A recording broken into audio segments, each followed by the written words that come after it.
Sebenarnya ini ditodong untuk membawakan renungan gitu ya. Oke lah, nggak apa-apa, kita anak Tuhan harus selalu siap gitu ya.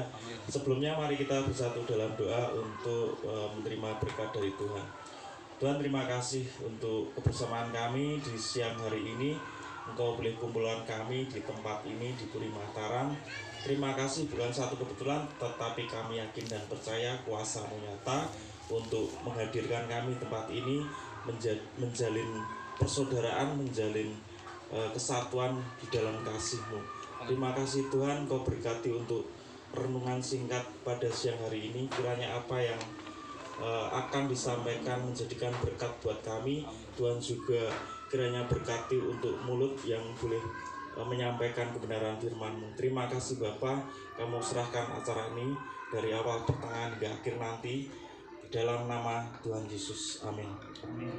Ya, selamat siang. Kita judulnya Natalan dan Temu Kangen gitu ya, karena udah lama nggak ketemu. Kadang-kala juga kita kangen gitu kan, mau ngumpul ya paling kalau saya sering ngumpulnya kalau nggak di tempatnya Mbah Gandhi gitu ya. Ini saudara kita juga pecinta mobil tua gitu ya. Tempatnya Mas Krisna, tempatnya Om Nana, Pak Guru, udah gitu. Paling kalau sama Pak Vicky ketemu di sekolah dan di gereja gitu ya, karena kita sama-sama mengajar di Kalam Kudus dan bergereja di Kalam Kudus gitu ya. Nah, kita mau membaca sedikit firman Tuhan. Renungan yang akan saya bawakan saya ambil dari kisah kelahiran Tuhan Yesus seperti yang sudah sering kita dengar gitu ya. Tuhan Yesus datang ke dunia bukan dengan kemewahan, tidak dengan ambulan, rumah sakit yang mewah gitu ya. Datang melalui seorang perawan Maria ya. Tidak, intinya dia lahir dari kesucian gitu ya, dari Roh Kudus ya.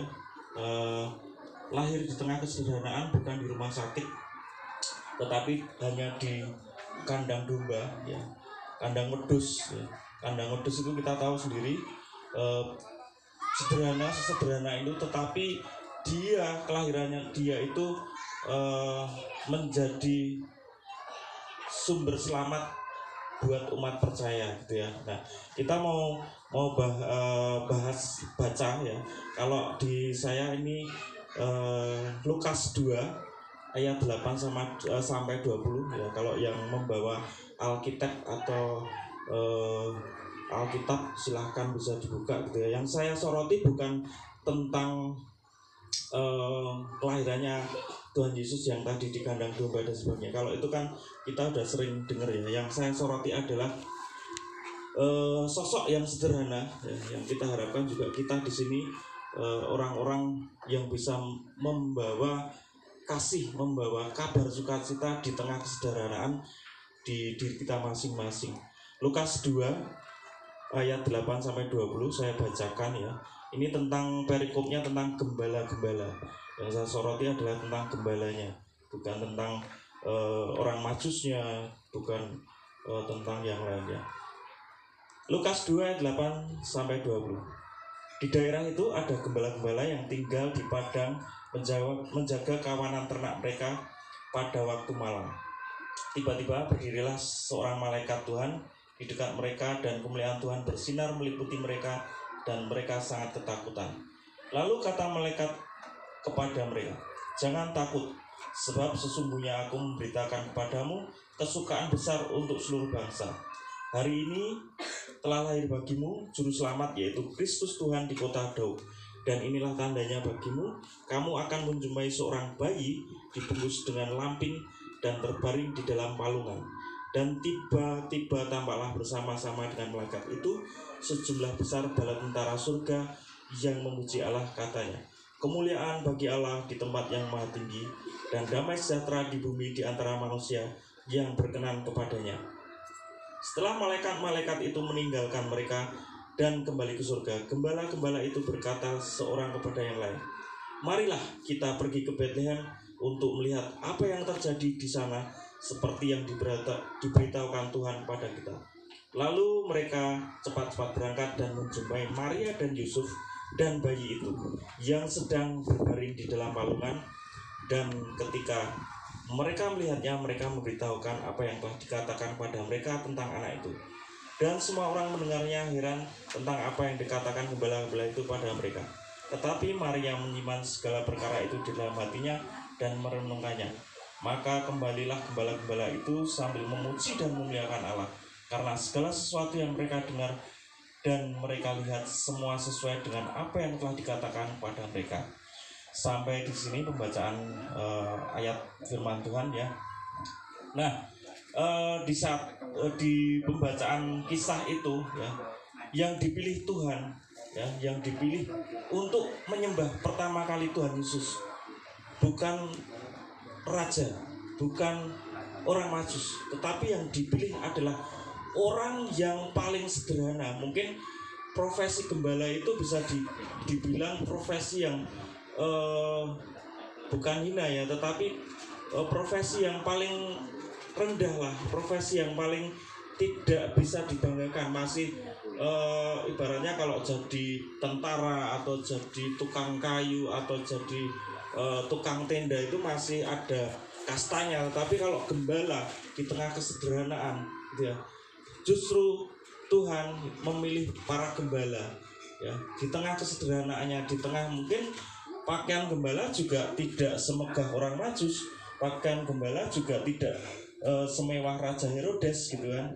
Nah, tetapi yang dipilih pertama kali di tengah kesederhanaan, di tengah Tuhan untuk menemui bayi Yesus, itu adalah orang yang benar-benar sederhana, orang yang benar-benar jauh dari kata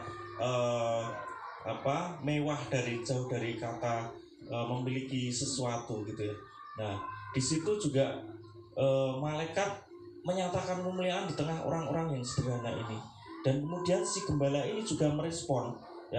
Coba kalau gembala ini tidak wes opo kok tiba-tiba datang gitu kan, aku ini tidak ada hubungannya dengan si bayi sopo itu gitu kan.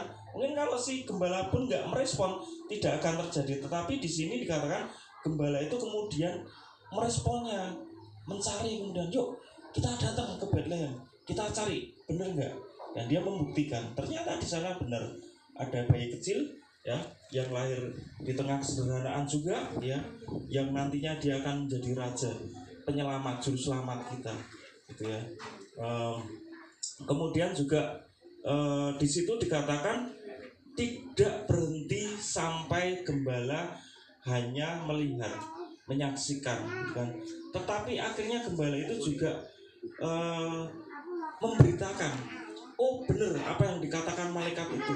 Akhirnya juga si gembala ini menjadi saluran sukacita. Gembala ini juga akhirnya pulang dengan sukacita, dengan memuji Tuhan dan memberitakan telah lahir juru selamat gitu. Nah, dari satu renungan ini